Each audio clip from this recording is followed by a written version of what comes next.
Welcome back to the Believe in Diamondbacks podcast. I am your host, Jacob Duchan, and it has been a little bit. It has been a 10-game homestand since we have last talked. I wanted to let the homestand go through, get all the stuff, and then we can talk about it. Dbacks had an off day yesterday, which was much needed, very much needed. Sorry to inform you, if you didn't already know, in my last video, my last podcast episode, I said that I would love for them to go 6-4 in the 10-game homestand. They went 5-5. They went 5-5 in the homestand. And the ironic thing about this homestand that just occurred is they played a 4-game series against the Padres, split it, won a series against the Dodgers, and then in come the Rockies, and the Rockies won the series. I mean, I don't know, man. I don't know. This team is infuriating at moments. This team is fun at moments. But losing a series to the Rockies, major, major deja vu from when I was in Denver last year, and they lost a late season series against the Rockies, and ultimately they missed the playoffs by 1 game. So tough luck. A lot to discuss, though. Let's jump right in. We'll start things off with said Padres series. That was back on August 3rd was the first day of that. I believe that was also the day I posted my last episode. So it's been a little bit of time, but D-backs won game 1 of the Padres series. It was 5-1. Starting pitchers for that game were Michael King for the Padres and Brandon Pfaadt for the D-backs. I was actually at this game. Very fun environment. I took my little brother to the game. We had a good time. It was a good crowd, really good crowd for, what was it, a Monday? It was a good crowd. I was very happy. Good crowd on a Monday. I was very happy with the turnout. Sat lower level. I was offered free tickets from a friend of mine, so shout out to him. But yeah, I had a really good time with my little brother. I got to justify this. I'm going to see if y'all agree with me on this, okay? So we were at the game. We were sitting lower level. I didn't pay for the tickets, didn't pay for the parking, and I was out on the concourse outside my section. And I think it was Jefferson Street Deli is what they called it. It was like 117, 118, 116, somewhere right there, okay? And they had this chicken parmesan sandwich, which I'm a big fan of food. I don't look like it all the time, but I like to eat, okay? So I'm in there, and we all know how stadium food is, right? Stadium food is kind of expensive. So I'm eyeing this chicken parmesan sandwich, right? This is so random, but it's part of the fun, okay? Chicken parmesan sandwich. It was, I think it was $21. $21 sandwich. It was like this big, which is not that big, and it was it was kind of, I don't know, scared me off a little bit. So I decided, all right, I didn't pay for the ticket, I didn't pay for the parking. Why not? Why not? I'll go buy the sandwich and get a water with it. Tell me why it was $30 for a sandwich and a water bottle. Why are we charging $7 for a water bottle? You know, you can buy a case of water for less than that. You can probably buy 2 cases of water for $7. But anyways, irrelevant. I also got this awesome hat for $15. It was the series discounted item. So shout out to the D-backs for that. But anyways, game 1 of the series was a fun one. It was a random Tim Towa legacy game. Funny thing about that was my little brother saying on our walk inside the stadium, he's like, "Who's Towa? Who's Tawa?" I think he said Tawa. I'm like, Tim Towa? I'm like, you haven't heard of Tim Towa? He's been on the team for like 2 years. He's like, no, I haven't really heard of him. And then Tim Towa goes 3 or 4, 3 RBIs with a home run. It was a pretty good game for Timmy. Brandon Pfaadt also had an awesome outing. 6 2/3 of an inning, 5 hits, 1 run, 3 strikeouts, and only 1 walk. Solid game for him. The 1 run from the Padres, I do not believe it was a home run. No, it was not. So the long ball was kept inside the yard. D-backs had 1 home run. That was from Tim Towa. They win game 1, 5-1. Game 2, not as pretty. This was not as enjoyable to watch, but it was a little bit better than it was. This was a game the Diamondbacks lost pretty ugly. It was 8-0 at one point. The Padres went up. The Diamondbacks made it a 9-4 final, so they lost by 5 instead of 8. I'll take it, I guess. It still really, really sucks to lose that badly, but at the end of the day, they made it more respectable, so I don't know. But yeah, starting pitchers that day Vasquez for the Padres, he had a pretty good day. And for the D-backs was Eduardo Rodriguez. This was probably his worst start by far. Very unfortunate. 5 2/3 of an inning, 11 hits, 7 runs, 5 of them were earned, 4 strikeouts, no walks, no home runs. But that's still not a good game for Erod. Guy that's been pretty solid. They got out hit 16-6, and they had an error. So not a good day at the park. But game three answered back, took a series lead 2-1. It was a 10-4 win. Much, much better here. Starting pitchers for this game, Casey Mize, former Tigers pitcher that came over in the trade deadline from Detroit to San Diego. This was a guy that a lot of Diamondbacks fans wanted at the trade deadline. I myself was kind of kicking the tires a little bit, looking at the possibility of it, but they didn't get him. And Casey Mize in his Padres debut against the Diamondbacks, 3.1, 3 1/3 innings, 9 hits, 8 runs, all earned, and 1 strikeout with 3 walks. He did have a home run allowed. That's crazy. Starting pitcher in this one was Mr. Mitch Bratt, quite possibly the best outing of his career. It was actually historic, but 7 innings, 1 hit, shutout baseball, no runs allowed, 9 strikeouts, 3 walks. Have yourself a day, Mr. Mitch Bratt. Diamondbacks out hit the Padres 15-3. They win the game 10-4. Player of the game on the offensive side, got 2 of them. Probably Tim Tawa. Tim Tawa again, 3 of 4, 2 RBIs, 2 runs scored. He had another home run. Pretty good game for Tim Tawa. Ryan Waldschmidt, 3 of 4 with a run scored. Second player of the game. But player of the game got to be Mitch Bratt, right? Right? Pitching wise, outstanding game by Mitch Bratt, a young guy. He's only a rookie. So to see him doing that against a, rejuvenated and very hot Padres offense as of late, we'll take that. Series finale, unfortunately, did not go the D-backs' way. Would have been a huge win as they have to play them again at the end of the season, and it will be to break the tiebreaker. They are currently tied 5-5, but speaking of 5, the Padres put up 5 runs. The Diamondbacks put up 1. So unfortunate there. Starting pitchers in that one were Walker Buehler for the Padres, and starting pitcher for the D-backs was Cole Drake. 3 2/3 of an inning, 6 hits, 3 runs, all of them earned with a strikeout and a walk. Not the greatest day. Gabby Moreno went 3 for 4 with an RBI, and that's about it. That was the 1 run batted in, so shout out to Gabby. D-backs got out hit 12-8, and they left 7 guys on base. Not fun. But they split. It would have been a huge series win, especially with the fact that they have to go play 3 at Petco at the end of September, and all they would have to do is win 1. So, yeah, I don't know. It's a tough series split, but moving on to the Dodgers series, all right? So, this was a fun series. This was a fun one. Game 1 was very interesting. It was Roki Sasaki for the Dodgers. Pretty solid game for him. And Merrill Kelly from the D-backs. Merrill Kelly was pitching pretty dang good through 5 innings. He was actually hitless through 5 innings, so he was pitching about as good as he could.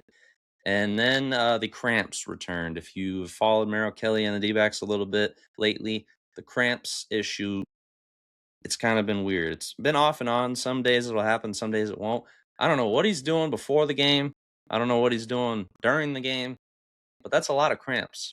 That is a lot of cramps. If I ever have cramps, it's usually because I'm dehydrated. So, what's the cure to that? Drinking more water. I think he needs to drink more water before his games and avoid these. But I don't know. Something behind the scenes, maybe it's a medical thing.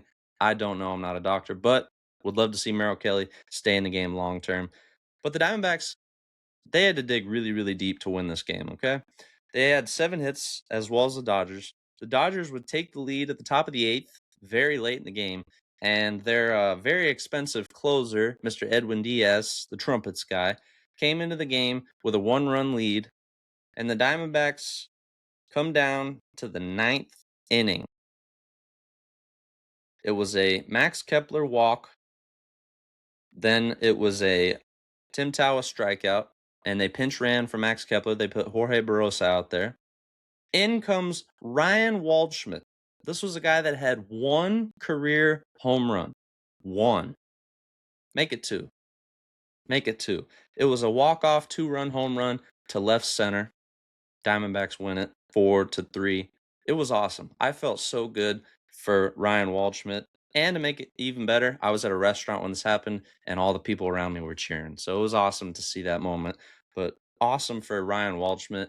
Crazy thing about that game, too, that was the Dodgers' 7th loss in a row. Crazy. But they opened the series with a win, big time. Game 2, they should have won this game.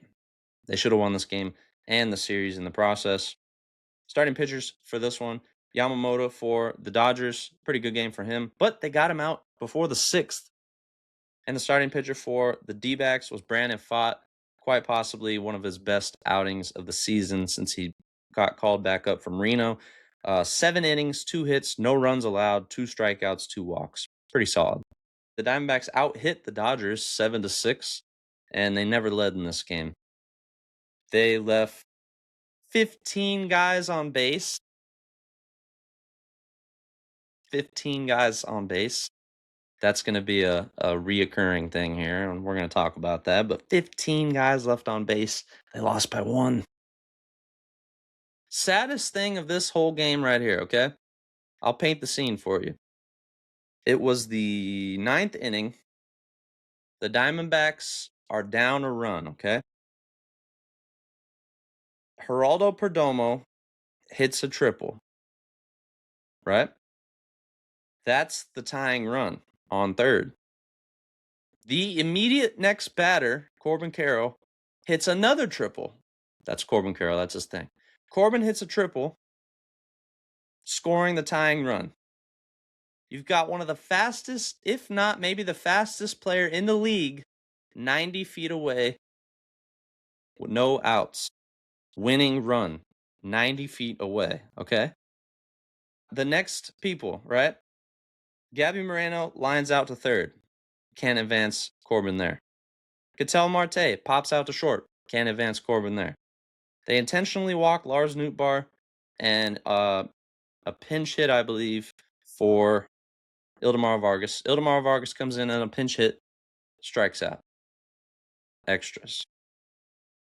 90 feet away, Corbin Carroll? Come on. Hit it out of the infield. Sack fly, game over. D-backs win the series. D-backs win the season series.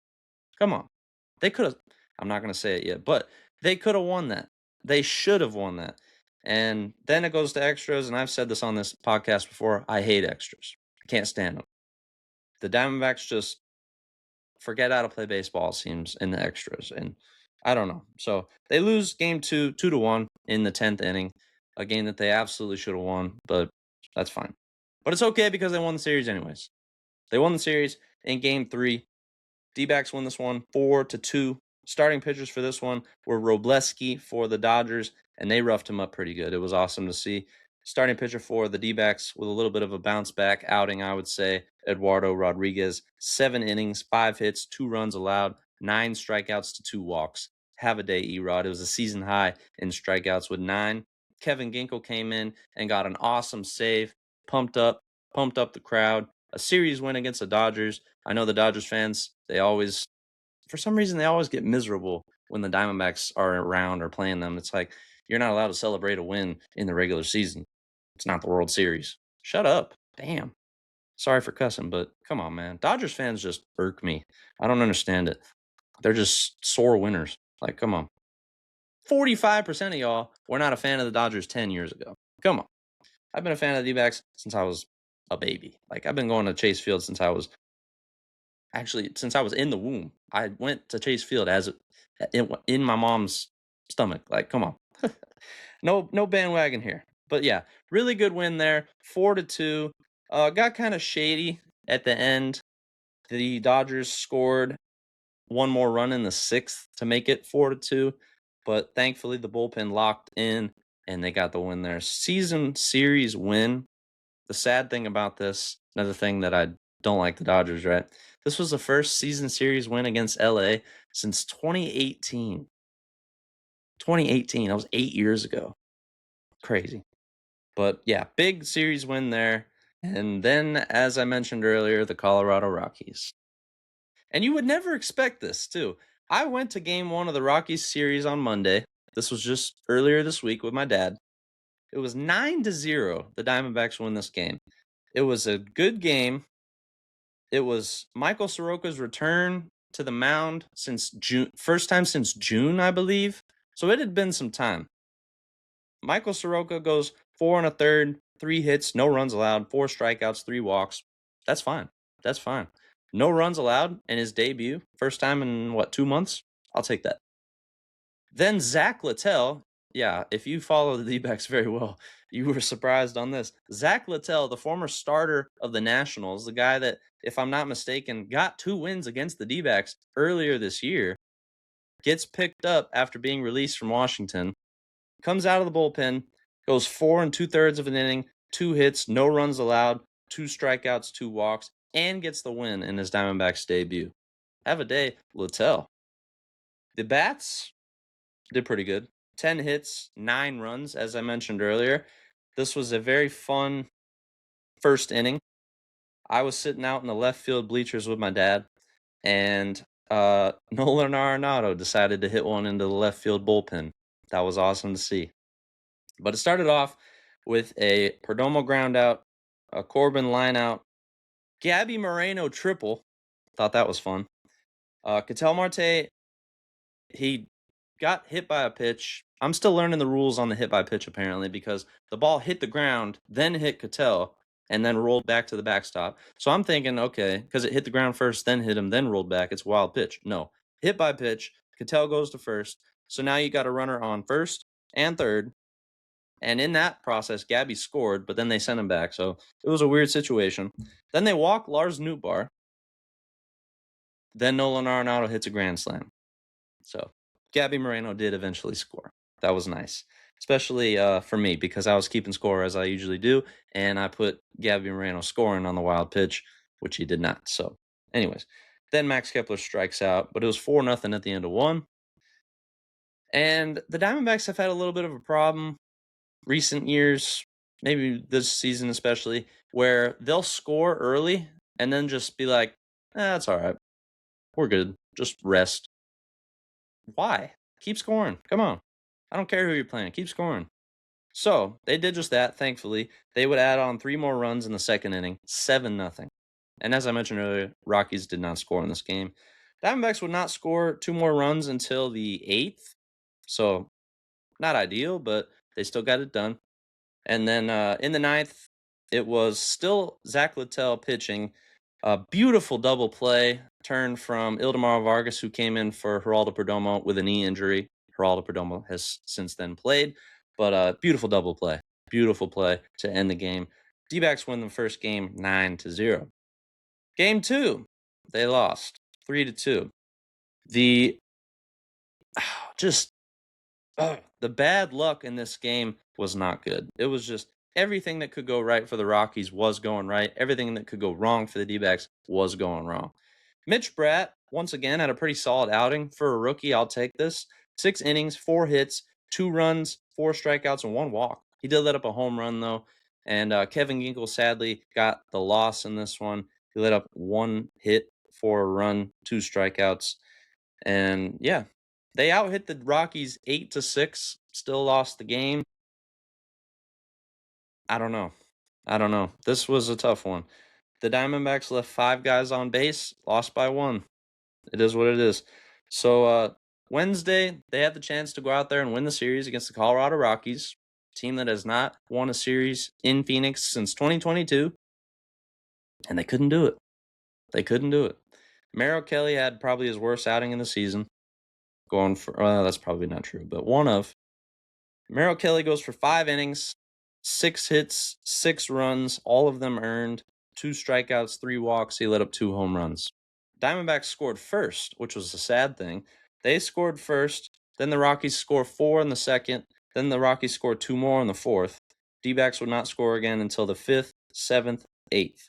So it would be a grand total of 4 runs for the D-backs and 6 for the Rockies. They out-hit the Rockies 11-8. And here's where it gets sad, okay? The Diamondbacks in this game had 10 walks. That's a lot of walks. They had 11 hits. That's 21 base runners. 21 base runners. That's a lot. Torey Lovello in the radio show afterwards said that if you would have told me before the game that we had 21 base runners, I'd say we probably scored 10 runs. No, they scored 4. They left 15 guys on base. As I mentioned earlier, they left 15 guys on base in that Dodgers game as well. Just those 2 games alone, 30 runners left on base. I don't know, man. I don't know what to say. I really don't. That's unfortunate. It really is. So they lose the series to the Colorado Rockies, just like they did last year. I think they did it the year before, too. Late in the season, they lose the series to the Colorado Rockies. Usually it's in Colorado. So now it's at home, which is even worse, in my opinion. Especially for the first time in 4 years, a little over 4 years. They hadn't won a series in Phoenix since July of 2022. That was pre-World Series. Feels like ages ago. But they lose the series to a Rockies team that they are so much better than, which really bothers me, but it is what it is. So they come out of the homestand 5-5, a game shy of my wish. D-backs let me down. But it is what it is. But anyways, now they start a road trip against the Atlanta Braves and the Boston Red Sox. 2 of the toughest teams in baseball at the moment. I would say they're top 10 for sure. Braves are 73-48. D-backs are 64-58. Tonight's game, it is going to be Brandon Pfaadt for the D-backs. He's got a 6-1 record, 3.36 ERA, 54 strikeouts. He's been pretty solid since coming back from Reno, so hopefully he can continue that tonight. The lineup is actually out for the D-backs, so I'll go through that here. Batting first, Perdomo. Batting second, Corbin Carroll. Batting third, Gabby Moreno. Batting fourth, Ketel Marte. Batting fifth, Nolan Arenado. Batting sixth, Ildemaro Vargas. Batting seventh, Tim Tawa. Batting eighth, Tyler Locklear. Batting ninth, Ryan Waldschmidt. And for the Braves, they also have their pitcher and lineup. Chris Sale. Yay. Chris Sale, starting pitcher, 12-7 record, 2.20 ERA, 151 strikeouts. Chris Sale still in good form, even at his older age. Batting first, Drake Baldwin. Batting second, Ronald Acuna Jr. Batting third, Matt Olson. Batting fourth, Michael Harris II. Batting fifth, Ozzy Albies. Batting sixth, Mauricio Dubon. Batting seventh, Mike Yastrzemski. Batting eighth, Austin Riley. Batting ninth, Jim Jarvis. So, going to be tough. It's going to be tough. It's on the road. For some reason, when they go to Atlanta, they either play really, really well or really, really crap. So, hopefully, it's the first. So, we will see. And then after that, they play the Red Sox. The Braves, as of late, have won 7 of 10. It's pretty solid. And they have won 2 in a row and 3 of their last 4. So they're definitely a good team. They just came off a series win against the Mets, a series loss at the Yankees, and then a series win against the Nationals and the Marlins before that. So it's going to be a tough team, especially in Atlanta. Tough pitching staff. For tomorrow night's game, it should be Eduardo Rodriguez for the D-backs and Grant Holmes for the Braves. And then Sunday's game, Michael Soroka for the D-backs and Bryce Elder for the Braves. And I don't think they will have probable pitchers for the Red Sox series. They might. Probably not yet. No. Okay. So that'll be a tough series as well. Boston has been, I mean, if you're following baseball pretty good this season, they've been the story of the league probably. They have won what was it? They were 27-3 in their last 30 like a week ago. It was unreal. But they had lost 5 in a row actually before yesterday beating Toronto. So that would mean what, 5-5 in their last 10. But they're hot. They're still a hot team, and it's going to be in Boston. Tough team. So we'll see what they can do. Tough road trip. If this is truly a wild card team, prove it. They got to prove it now. This is the part of the season where they got to show up. They do. I think if they don't make the playoffs, especially when they had a wild card lead a week ago, I think changes need to be made, unfortunately. I like the people running the team, I do, but sometimes you got to make changes. That's the sad truth of sports. It's a business, and in this business, they want to win. But let's take a look at the division and wild card standings before we take off here. Dodgers lead the division still 73-49. They're 8 games up on the Padres, who are 65-57. and 9 games above the D-backs, who are 64 and 58. So sadly, a game back of the Padres now, if you didn't do the math there. In the wild card race, it is the Brewers at the top, Braves second, Dodgers third, Cubs are fourth and in the top of the wild card spot with a 6.5 game lead. Padres are a half a game up in the second wild card spot, and then the third wild card spot is the Phillies. They are 65 and 58, so half a game up on the D-backs. D-backs are out of the wild card. The season ended today. Would not include the Diamondbacks for the third straight season after making the World Series.